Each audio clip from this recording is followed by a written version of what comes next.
Bonjour Robert, Bonjour. tu travailles depuis 23 ans à l'Alliance française d'Ambouctre. Peux-tu nous présenter un peu ton Alliance française et ton travail? Merci. Eh bien, l'Alliance française d'Ambouctre se trouve donc à 250 km au sud de la capitale. C'est sur l'axe de la RN7. Donc cette alliance a été créée en 1984, c'est-à-dire il y a 31 ans de cela. Donc cette alliance a fêté donc son 30e anniversaire l'année dernière. Et moi, j'officie donc dans cette alliance comme directeur adjoint depuis 2006. Mais avant, j'étais donc un simple professeur depuis 1992. Alors, selon toi, en 23 ans, qu'est-ce qui a changé dans les alliances françaises à Madagascar? Eh bien, les changements sont manifestes et grandioses en même temps, parce que rien que sur le plan, je dirais,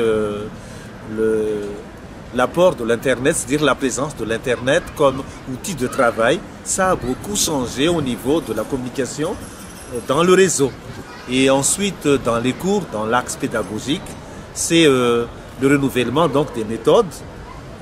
Les méthodes sont vraiment renouvelées.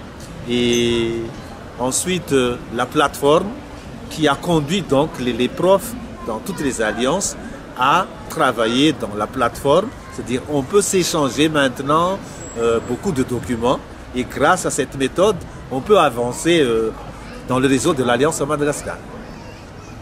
Très bien.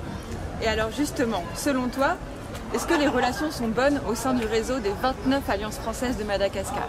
Si, et grâce surtout donc au réseau, et surtout on se voit presque habituellement, c'est-à-dire je dirais tous les ans, à travers le séminaire national, à travers le regroupement.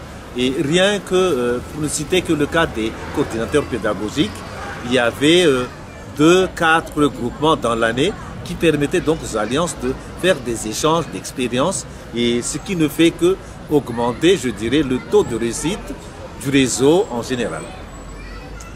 Et alors, ce sera quoi ton meilleur souvenir dans ces 23 ans d'Alliance française? Eh bien, le plus grand souvenir, c'était mon passage en France. C'était à l'université de Bordeaux. On a fait donc des cours de TFLE, ce qui m'a permis, je dirais, de s'ouvrir sur un nouvel horizon dans le cours du FLE. Et là, c'est un souvenir, je dirais, c'est grâce à l'Alliance qui a payé, je dirais, le billet, sans oublier donc l'apport du Conseil général d'Aquitaine. Très bien. Et alors, vu que tu es un visionnaire, selon toi, que nous prépare l'avenir pour les alliances françaises de Madagascar? L'avenir des alliances de Madagascar, l'Alliance a un avenir prometteur à mon avis.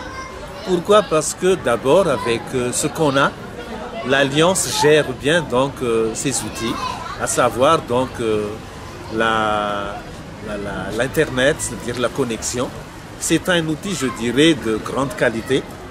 Et ensuite, la mise en œuvre de ce qu'on appelle l'harmonisation dans le réseau. C'est-à-dire, on entre dans l'Alliance est en pleine mutation, à mon avis. C'est vrai qu'actuellement, il faut penser aussi donc à une certaine, quand j'attends par mutation, à une certaine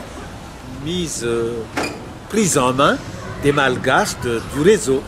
Et je crois que petit à petit, il faut que le malgache se rende compte que l'avenir de l'Alliance est entre leurs mains. Et alors, est-ce que tu nous partagerais avec nous une petite anecdote pour finir cet entretien? Eh bien, oui, je crois. Ça s'est passé il y a une dizaine, non pas une dizaine. C'était en Ambouctre, un mercredi à 13 h. Donc je sortais tard du bureau. Alors comme j'ai l'habitude de fermer l'Alliance autour de midi, il y avait quelqu'un qui frappait à la porte, j'entendais la voix. Et moi je me suis dit, voilà encore quelqu'un qui va me retenir pour 15 minutes. Il y a quelqu'un, alors je suis descendu, parce que c'était dans l'ancien bâtiment. Alors j'ai essayé de tout faire pour que l'accueil se fasse vite. Enfin, c'est l'accueil de formalité, quoi. Je l'ai accueilli, en quoi puis-je vous être utile, histoire de l'écouter et de se débarrasser de lui. Alors il a pris son temps, bon, je débarque fraîchement à Madagascar, etc. Et vous imaginez, c'est un Vaja, donc vous n'imaginez pas de qui il s'agit. C'était monsieur Georges, comment il était, le premier conseiller de l'ambassade, c'était monsieur Georges, Philippe Georges. Alors il s'est présenté, moi j'ai dit, mince, alors j'ai affaire avec le boss de l'ambassade, je devais lui réserver un accueil beaucoup plus chaleureux. Et voilà. Merci beaucoup Robert. Merci. Et à bientôt. Merci, merci.